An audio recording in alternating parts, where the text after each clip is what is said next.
Welcome into Duval Daily, presented by GenJag.com. I'm Jordan Lugo. Thank you so much for tuning in here on Sunday, October 1st. Your Jacksonville Jaguars, they have just secured a win in London, technically a home game for the Jaguars this week. Regardless of where the game was played, they will take the W. Jaguars fans will take the W. And the Jags, they get to 2-2 on the season, 23-7 convincing win over the Atlanta Falcons. Far from a perfect game on either side of the ball for the Jaguars, but less back-breaking mistakes than you had over the last 2 weeks against the Texans and against the Chiefs. Special teams showed up in this game, and the defense, they were back to taking the football away, which was not a big surprise, as Desmond Ridder was leading the NFL in turnover-worthy plays entering this game. The Jaguars were able to get their hands on the football quite a bit.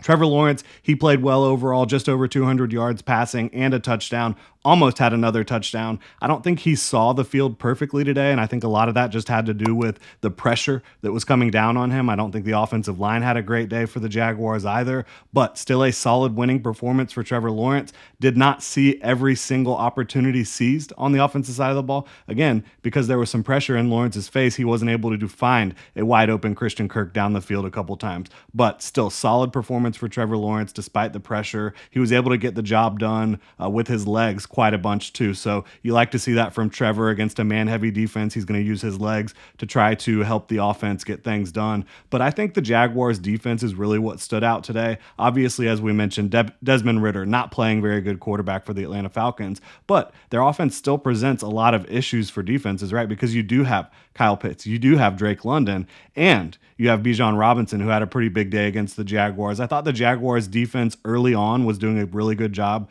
trying to contain Bijan. Then early in the second half, Bijan had a big run to kind of bust out of the gates and pump up his numbers and get the Falcons into scoring position. And that was the only time the Falcons scored all day on that drive. Josh Allen, he came out with a bang for the Jaguars, 2 early sacks in the game, then the game-sealing strip sack at the end of that game on Desmond Ridder. He's up to 6 sacks on the year, with 3 of those coming in week 1 and 3 of those coming in week 4. So he's had 2 really massive performances as a pass rusher for the Jaguars. And in the other 2 games, he's battling his shoulder. He was in and out against the Chiefs. I think Josh Allen is playing really well for the Jaguars this year in his 5th year, a contract year for him. You also have Darius Williams, who had a bit of a down week against the Texans last week. He had a huge day. Got a pass breakup, then got a pick 6. Big pick 6. He was just sitting there in zone coverage, baited the quarterback, jumped the route off to the races. Josh Allen was blocking for him downfield. You love to see that. And then he almost got another interception down the field later on, wasn't able to haul it in, but really good stuff. On that pick 6 celebration, you had the whole Jaguars defense doing the Andy's home, or Andy's coming celebration. A lot of fun there. Very next play after that on defense, Andre Sisco picks off Desmond Ridder over the middle of the field. The Jaguars weren't able to capitalize on that one, but this defense, again, they are forcing turnovers. They're doing it at a high clip, and that's just what this defense is kind of built around, the ability to create turnovers. Drake London, he did get the touchdown, lined up against Trey Herndon in the slot. A little bit of a mismatch there. But to Trey Herndon's credit, later on in the game, the Falcons were trying to score again, and on a 4th down, Trey Herndon was able to use his body and kind of push Drake London out of bounds to where he couldn't get both feet down in bounds in the end zone. So that was a great play by Trey Herndon to get the Jaguars off the field and give the offense the football. So good for him. Good stuff from him. Chad Muma, I thought that he played admirably.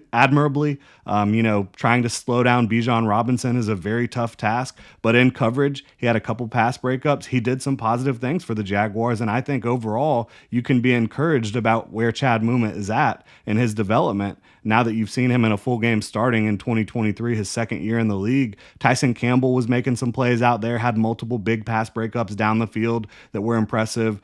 Just really good overall effort from the defense today. Was not perfect, and Bijan Robinson, he's going to present some challenges, and he's going to be difficult to stop. But you saw when Tyler Algier came in the game, the Jaguars were able to completely shut him down, right? So kudos to them on the defensive side of the ball. Was not perfect, but they were able to force turnovers. They were able to keep the Falcons from scoring points. points offensively for the Jaguars. I think you looked at Evan Ingram, as predicted, was heavily involved with the passing game. So was Christian Kirk in this week. He was targeted a ton, and again, he could have had even more if the pressure was kind of allowing Trevor Lawrence to see the field better. He could have had even more in this game. But again, good performances from those two guys. Calvin Ridley's second straight week that he was able to draw a big pass interference down the field to get the Jaguars moving the ball. He also hauled in the early wide open touchdown on a busted coverage from the Falcons. Trevor Lawrence on that play was awesome. Avoided the incoming blitzer, was able to throw the ball on the run to the wide open Calvin Ridley for the touchdown. The Jaguars offense was not perfect. I don't think that the offensive line is playing at an extremely high level, and I do think that that's hampering their ability to put up explosive numbers. Are they still able to have a fairly functional offense with the current offensive line? Yes, I think you've seen that. I've talked about that, but it's not allowing them to get vertical. And I think that's where you could see this offense really explode if they're ever able to be able to push the ball down the field a little bit more to Calvin Ridley, to Christian Kirk, to Evan Ingram, instead of being more horizontal, being able to get more vertical. You haven't seen that much from the Jaguars yet, but I think the hope is that you can develop that throughout the season. And as they currently stand, they're in a pretty good situation offensively, as long as they're not shooting themselves in the foot constantly, which they did the last 2 weeks prior to playing the Falcons, but they were able to do good this week, not really shoot themselves in the foot too much. Special teams wise, I mentioned they showed up today. Logan Cook was constantly flipping the field, landing it inside the 10 consistently on the punts. Brandon McManus made a 56-yarder look easy. He also got a 43-yard field goal and a 38-yard field goal. No Jamal Agnew with the quad injury. Then Parker Washington also sustained an injury that kept him out. He was the backup returner.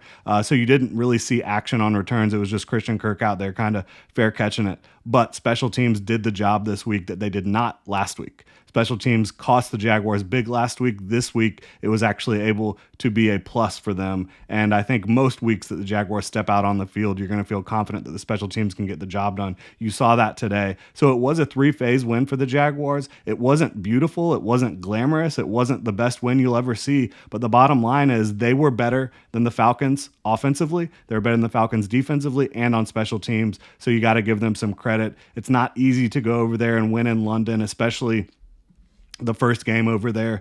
It's difficult. It's time change, all that stuff. They handled it well, got the job done, and they are now sitting at 2-2, and they'll have an opportunity to get to 3-2 during their next London game against the Buffalo Bills, which will technically be a road game. We'll dive into that matchup later this week. We will be recapping this, diving deeper into some of the standouts and all that good stuff throughout the week as well. So really appreciate you tuning in. If you enjoy the content, please like, subscribe, hit that notification bell. You can also check out ginjag.com/shop, pick up some new Duval gear. Have a good one.